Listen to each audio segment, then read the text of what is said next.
എന്ന് പറയുന്നത് കൃഷിയുടെ ഭാഗമായിട്ടുള്ളത് തന്നെയാണ്. നെല്ലുണക്കുന്നതാണ്.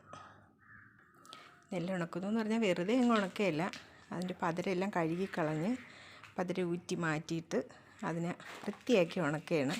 സാധാരണ ഇതിൽ നമ്മൾ പാറ്റിയാണ് എടുക്കുന്നത്. പക്ഷേ ഇപ്പോൾ പാറ്റാനുള്ളൊരു സാഹചര്യം ഇല്ലാത്തത് കൊണ്ട് ആളിനെ കിട്ടാനുമില്ല.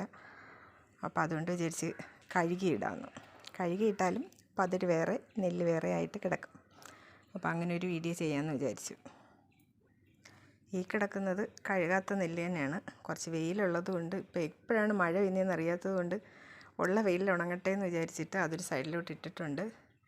അതിൽ നിന്ന് തന്നെ കുറേശ്ശെയായിട്ട് ഞാൻ കഴുകി വാരി ഇട്ടിരിക്കുകയാണ്. ഇത് പതരാണ്. പതര് ഇതുപോലെ ഇങ്ങനെ പൊങ്ങി വന്ന് കിടക്കും.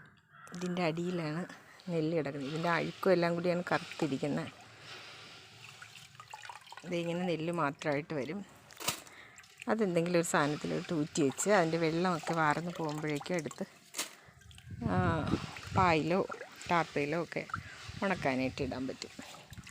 ഇതിൽ വേറൊരു ഗുണം എന്താ പറഞ്ഞാൽ നമ്മൾ പാറ്റിയെടുക്കുമ്പോൾ അതിനകത്ത് ചിലപ്പോൾ കല്ലും വയലിൽ നിന്ന് വരുന്നതല്ലേ, അപ്പോൾ കല്ലൊക്കെ കാണാറുണ്ട്. പക്ഷേ നമ്മൾ ഊറ്റി വരുന്നതിനകത്ത് കല്ലങ്ങനെ വലുതായിട്ട് കാണത്തില്ല. അപ്പോൾ നമ്മൾ നെല്ല് പുഴുങ്ങുകയോ അല്ലെങ്കിൽ പച്ചകുത്തുകയൊക്കെ ചെയ്യുമ്പോൾ അതിനകത്ത് അരി പിന്നെ നമുക്ക് അരിച്ചെന്ന് വെച്ചാൽ കരന്നെടുക്കും എന്നൊക്കെ പറയും.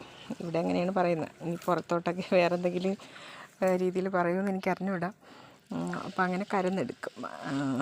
അപ്പോൾ ആ കരന്നെടുക്കുന്ന സമയത്ത് കല്ലുണ്ടാവത്തില്ല. നേരിട്ട് തന്നെ കഴുകി നമ്മൾ സാധാരണ കടയിൽ നിന്നൊക്കെ വാങ്ങുന്ന അരി പോലെ നമുക്ക് നേരിട്ട് കാപ്പിക്കൊക്കെ ആണെങ്കിൽ മിക്സിയിൽ അരച്ചെടുക്കാൻ പറ്റും. ചോറാണെങ്കിൽ നമുക്ക് നേരെ കഴുകി അടുപ്പിൽ ഇട്ട് വേവിച്ച് ചോറാക്കി എടുക്കാൻ പറ്റും. അങ്ങനെയൊക്കെയുള്ള ഗുണങ്ങളുണ്ട്.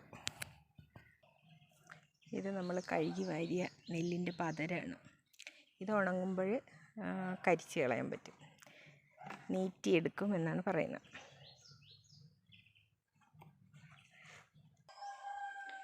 ഇതുണ്ടോ, നെല്ലിട്ടേക്കാണ് പുതിയതായിട്ട്. ഇതിന് ഇങ്ങനെ പൊങ്ങി കിടക്കുന്നൊക്കെ പതരാണ്. ഇതിങ്ങനെ താഴ്ന്നു പോയില്ല, ഇതിങ്ങനെ പൊങ്ങി തന്നെ കിടക്കും.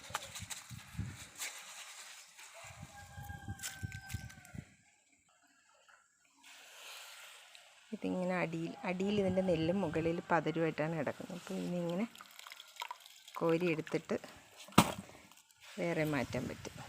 ഇതിനടിയിൽ നെല്ല് വന്ന് കിടക്കും. നല്ല നെല്ല്. ഇതിന് വെയിറ്റ് ഇല്ലാത്തത് കൊണ്ടാണ് ഇതിങ്ങനെ പൊങ്ങി വന്ന് കിടക്കുന്നത്.